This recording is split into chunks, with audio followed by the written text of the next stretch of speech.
Assalamualaikum warahmatullahi wabarakatuh. Nahmaduhu wa nusalli wa nusallimu ala rasulihil karim, amma ba'd.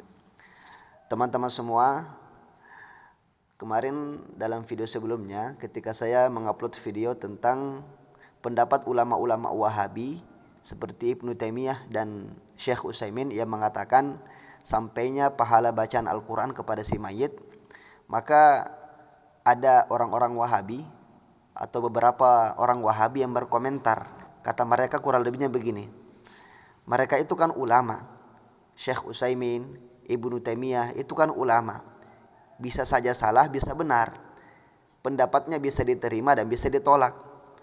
Yang kami terima itu hanya Al-Quran Sunnah saja. Kalau memang ada Al-Quran yang mengatakan sampai atau ada hadis yang mengatakan sampai, kami terima. Tapi kalau hanya perkataan ulama saja seperti Syekh Utsaimin dan Ibnu Taimiyah, maka perkataan itu bisa ditolak dan bisa diterima karena itu hanya ulama saja. Nah, teman-teman semua, sebenarnya statement seperti ini adalah statement yang menunjukkan kedangkalan pemikiran Salafi Wahabi itu sendiri, teman-teman. Jadi mereka mengaku Salafi Wahabi tapi menolak pendapat ulama besar Wahabi sendiri, dan mereka taklid buta terhadap ucapannya Ustadz Yazid Abdul Qadir Jawas. Ini gimana ini? Katanya nggak boleh taklid buta, tapi kok mereka taklid buta kepada Ustadz Yazid? Kemudian statement mereka itu menunjukkan kebodohan mereka, teman-teman.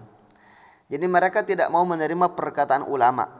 Perkataan ulama boleh ditolak dan boleh diterima, kata mereka. Mereka hanya menerima hadis-hadis atau ayat-ayat Al-Quran saja. Kalau memang begitu, coba tunjukkan kepada kami hadis ataupun ayat yang mengatakan sholat 5 waktu itu hukumnya fardu ain, sedangkan sholat jenazah itu hukumnya fardu kifayah. Coba tunjukkan kepada kami hadisnya, hadis yang mengatakan sholat 5 waktu itu hukumnya wajib fardu ain dan sholat jenazah itu fardu kifayah. Coba, mana coba hadis dan ayat yang menerangkan hal seperti itu atau hukum seperti itu? Enggak ada, teman-teman. Yang namanya hukum itu dikeluarkan oleh para ulama, sedangkan hadis itu sumber hukum. Itu sumber hukum, tapi bukan hukum. Di hadis itu tidak menerangkan hukum. Yang menerangkan adanya hukum itu para ulama. Adanya hukum wajib, sunnah, mubah, haram, makruh, itu para ulama. Di hadis itu hanya menerangkan dalil saja. Sedangkan para ulama itu yang mengolah dalil tersebut, dan mereka lah yang mengeluarkan hukum dari hadis tersebut. Ini haram, ini makruh, ini wajib, ini sunnah. Ini dari para ulama, teman-teman. Dan yang mampu beristidlal dengan hadis dan dengan Al-Quran itu hanya para ulama, teman-teman. Karena hanya mereka lah yang memiliki kapasitas untuk hal tersebut. Nah, kita ini sebagai orang awam, ya kita hanya ikut saja, ya. Kita hanya ikut saja. Jangan sok-sok karena kita sudah ikut kajian selama 3 hari bersama Salafi Wahabi, terus kita senaknya mengatakan kita kembali kepada Al-Quran dan Sunnah, tidak usah ikut ulama. Nah, ini bodoh namanya, teman-teman. Mereka sudah termakan dengan jargon kembali kepada Al-Quran dan Sunnah tanpa ikut pemahaman para ulama-ulama. Jadi ustaz-ustaz mereka itu senantiasa mendoktrin mereka agar kita hanya ikut kepada Al-Quran dan Sunnah saja, tanpa ikut pemahaman para ulama-ulama. Sedangkan bagaimana mungkin Al-Quran dan Sunnah bisa dipahami tanpa pemahaman-pemahaman dari ulama-ulama yang mu'tabar? Ini mustahil, teman-teman. Nah, begitulah kualitas Salafi Wahabi.